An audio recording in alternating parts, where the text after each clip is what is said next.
Good morning. Yes, હવે આપણે જોવા જઈએ તો અત્યાર સુધી છેલ્લા 2-3 દિવસ પહેલાં સ્થિતિ એવી હતી કે આપણે શરૂઆત યુદ્ધથી કરવી પડી હતી, પરંતુ હવે પરિસ્થિતિ એ રીતે બદલાઈ ગઈ છે કે હવે યુદ્ધ બીજા નંબરે આવી ગયું છે અને બીજા સમાચારો પહેલા નંબરે આવી ગયા છે. હવે ગઈકાલના અમેરિકન બજારની વાત કરીએ તો ગઈકાલના અમેરિકન બજારો મિશ્ર બંધ થયા હતા. ડાઉ સામાન્ય તેજી સાથે બંધ થયો હતો, તો નાસ્ડેક અને S&P 500 ઘટાડા સાથે બંધ થયા હતા.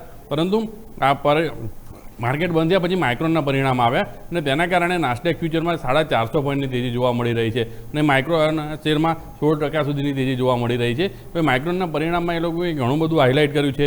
મેટા તેમના ડેટા સેન્ટરનો ઉપયોગ કરવાની છે, તે સિવાય ઘણી બધી તેમને હાઇલાઇટ અહીંયા રજૂ કરી છે. તેના કારણે આ તેજી ત્યાં જોવા મળી રહી છે. એટલે ઓવરઓલ જોઈએ તો અમેરિકન બજારો મિશ્ર બંધ થયા હતા, પરંતુ અને હવે અમેરિકન બજારમાં પણ આજે એવું છે કે આવતીકાલે તો રજા છે આપણા ભારતીય બજારમાં અને આપણે મંગળવારે મંથલી એક્સપાયરી છે, એટલે જે રિએક્શન આવશે તે સીધું 3 દિવસના એક લોંગ વીકેન્ડ પછી સીધું સોમવારે આવશે. હવે આજે ત્યાં 2 મહત્વની વસ્તુ છે કે માઇક્રોના પરિણામના કારણે ત્યાં તેજી રહી શકે છે, પરંતુ તે સાથે પીસીઈનો ડેટા આવવાનો છે. તેના કારણે બની શકે છે કે પીસીઈના ડેટાના આધારે માર્કેટ ત્યાં રિએક્ટ કરશે, કારણ કે જે ફેડ છે તે વ્યાજ દર નક્કી કરવા માટે પીસીઈનો ડેટા ધ્યાને લેતો હોય છે અને તે સૌથી મહત્ત્વનો હોય છે. એટલે હવે આપણા માર્કેટ માટે આજે આપણે ભલે સેન્સેક્સની મંથલી એક્સપાયરીના કારણે ક્યાં બંધ થઈએ છીએ તે જોવાનું રહેશે, કારણ કે અત્યારે ગિફ્ટ નિફ્ટી અંદાજે 90 થી 100 પોઈન્ટના એક સુધારા સાથે ખુલવાના સંકેત આપી રહ્યું છે. હવે આપણે જો એટલે 100 પોઈન્ટની આસપાસ ખુલીએ છીએ તો બની શકે છે કે બીજા 30 પોઈન્ટ પછી ત્યાં આપણું 100 ડે મૂવિંગ એવરેજ આવે છે. જો તે ક્રોસ થશે તો એક સારી તેજીની શક્યતા છે.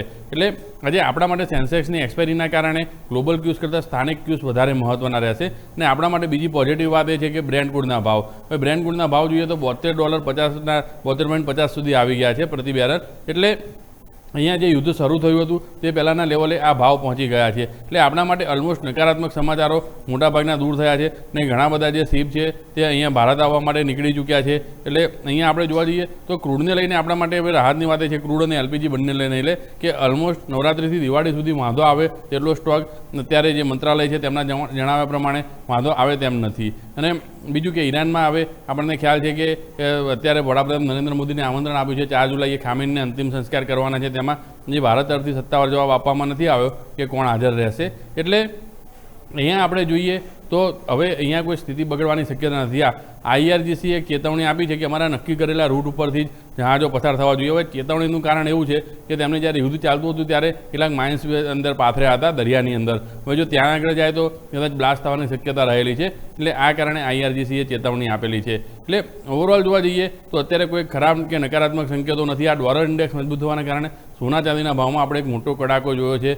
ચાંદી આપણે જોઈએ તો જે જાન્યુઆરીનો હાઈ હતો ત્યાંથી 53% ઘટીને $60 નીચે આવી ચૂકી છે. એટલે આપણા ભારતીય બજારમાં પણ $2,15,000 MCX ઉપર પહોંચી ગઈ છે. તો સોનું પણ $4,000 નીચે પહોંચી ગયું છે, એટલે કે 1,40,000ની આસપાસ આવી ગયું છે. આપણે 75-80 સુધીના તેના હાઈ જોઈ ચૂક્યા છીએ. એટલે અહીંયા પણ નિષ્ણાતો હજી બીજા 10-15% કરેક્શનની એક શક્યતા વ્યક્ત કરી રહ્યા છે. એટલે બ્રેન્ડને લઈને આપણા માટે રાહત છે. સોનાના ભાવ નીચે આવવાના લીધે CADમાં આપણે જોવા જઈએ તો PMએ જે અપીલ કરી હતી ત્યાં એક રાહતના સમાચાર છે. એટલે કોઈ ખરાબ એવા સંકેતો નથી કે જે આપણા બજાર માટે કંઈ ખરાબ થઈ શકે.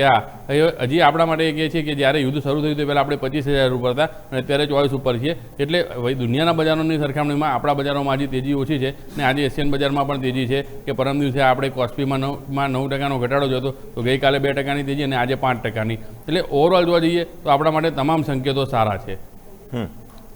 તો ઓવરઓલ સંકેતો સારા છે ને એટલા માટે એક્શન ભરપૂર રહી શકે છે. નજર રાખીશું. આભાર ધવલ આપનો અમારા